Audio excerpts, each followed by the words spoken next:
नमस्कार किसान भाइयों। हम बात कर रहे हैं मक्का की और विशेष रूप से गर्मी वाली मक्का की। अक्सर किसान भाई रबी की फसलों के बाद खेत खाली छोड़ देते हैं, लेकिन अगर आप मार्च के इस महीने में सही तकनीक से मक्का लगाते हैं तो ये न केवल आपकी मिट्टी की सेहत सुधारेगी बल्कि आपकी जेब को भी मुनाफे से भर देगी।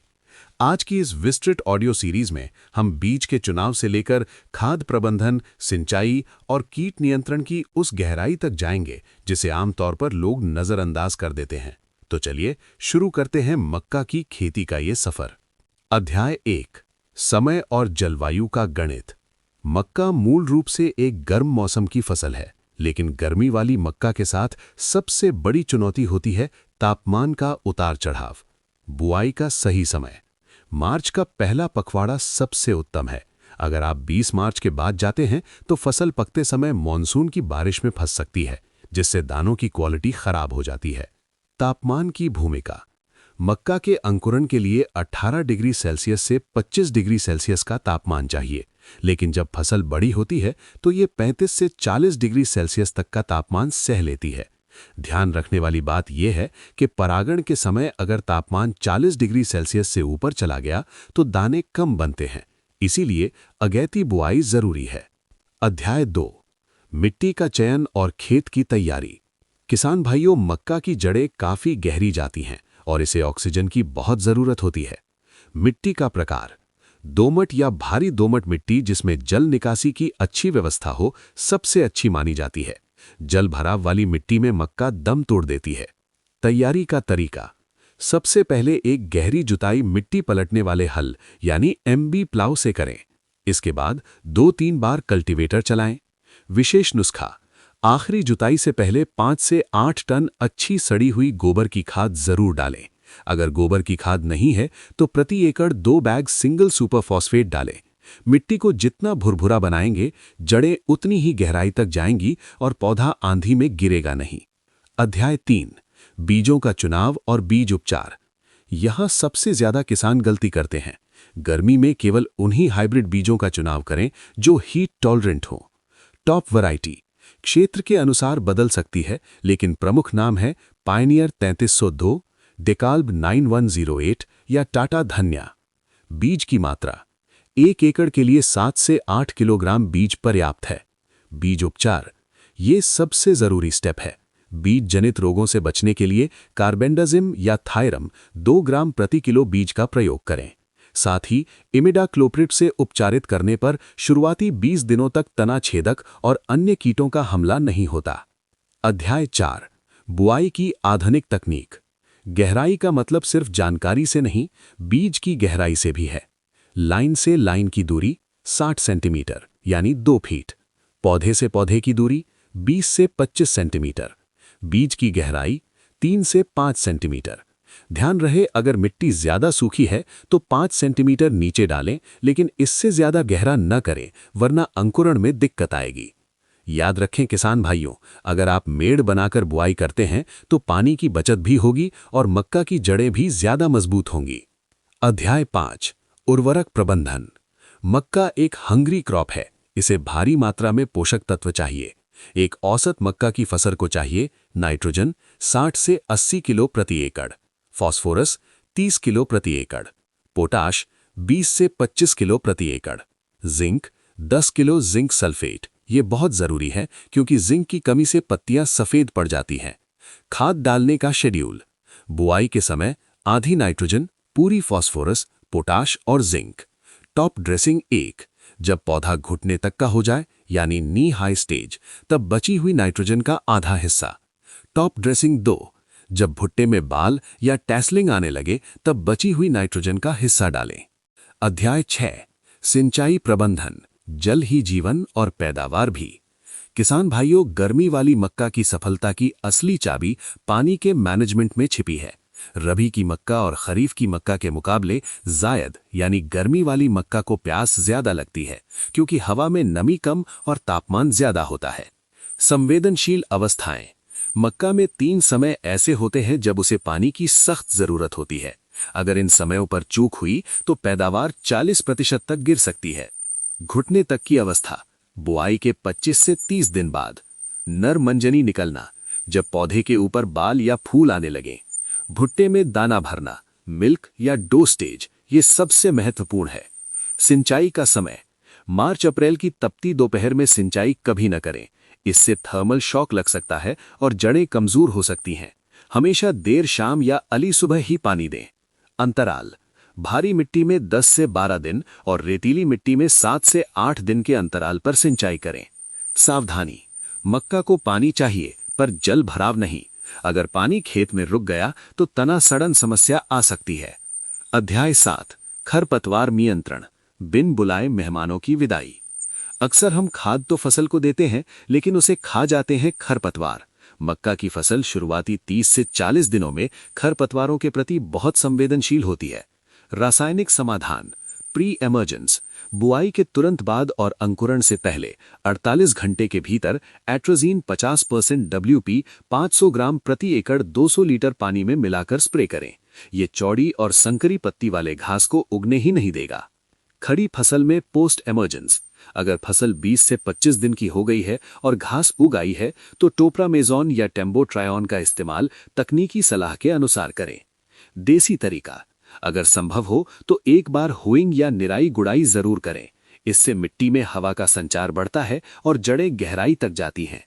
अध्याय 8, फॉल आर्मी वर्म, मक्का का सबसे बड़ा दुश्मन, पेस्ट मैनेजमेंट। अब बात करते हैं उस दुश्मन की जिसने पिछले कुछ सालों में मक्का के किसानों की रातों की नींद उड़ा दी है। फॉल आर्मी वर्म, ये कीट रातों रात पूरी फसल को छलनी कर सकता है। पहचान कैसे करें? पत्तियों पर सफेद लंबी धारियां दिखना और पौधे के गोब यानी वर्ल में बुरादे जैसा मल दिखना इसकी मुख्य पहचान है। इसके लार्वा के सिर पर वाय आकार का निशान होता है। रोकथाम के उपाय, इंटीग्रेटेड अप्रोच, फेरोमोन ट्रैप, 1 एकड़ में 5 से 6 ट्रैप लगाएं ताकि पतंगों की संख्या का पता चल सके। जैविक उपचार, शुरुआती अवस्था में नीम का तेल 1500 ppm 5 ml प्रति लीटर पानी में स्प्रे करें। ब्रह्मास्त्र, केमिकल कंट्रोल, अगर हमला ज्यादा है तो स्पिनिटोरम 11.7% SC या इमामेक्टिन बेंजोएट का इस्तेमाल करें। स्प्रे करने का सही तरीका, मक्का में कीट गोब के अंदर छिपा होता है, इसलिए स्प्रे की नोजल सीधे पौधे के ऊपरी हिस्से यानी पोगली के अंदर जानी चाहिए ताकि दवा कीट तक पहुंचे। अध्याय 9, सूक्ष्म पोषक तत्व, चमक और वजन का राज। सिर्फ यूरिया और DAP से काम नहीं चलेगा। अगर आपको दानों में चमक और भुट्टे का साइज बड़ा चाहिए तो कुछ गुप्त फॉर्मूले अपनाने होंगे। जिंक की महत्ता, अगर मक्का की पत्तियों के बीच में सफेद या पीली धारियां दिख रही हैं तो समझिए जिंक की कमी है। 10 किलो जिंक सल्फेट प्रति एकड़ बेसल डोज में जरूर दें।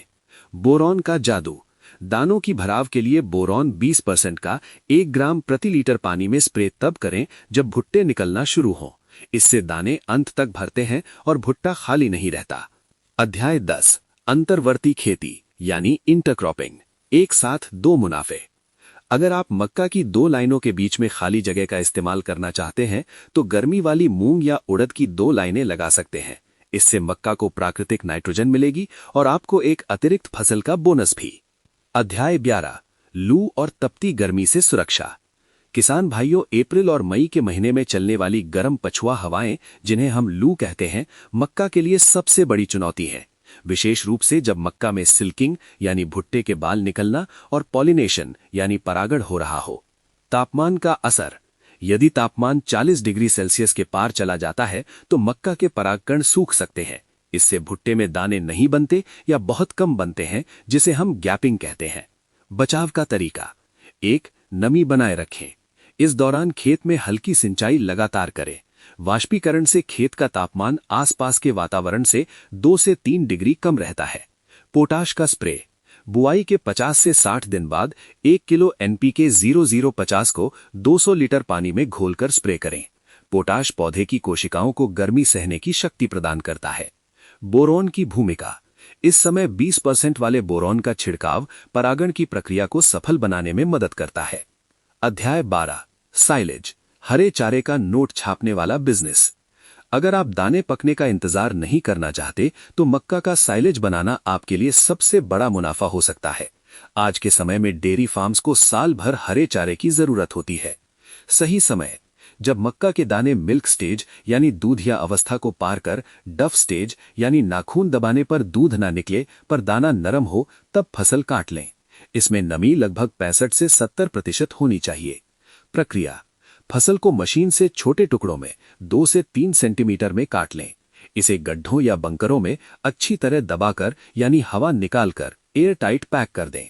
मुनाफा: अनाज के मुकाबले साइलेज में रिस्क कम है, क्योंकि इसमें मानसून की बारिश से फसल खराब होने का डर नहीं है और खेत जल्दी खाली हो जाता है।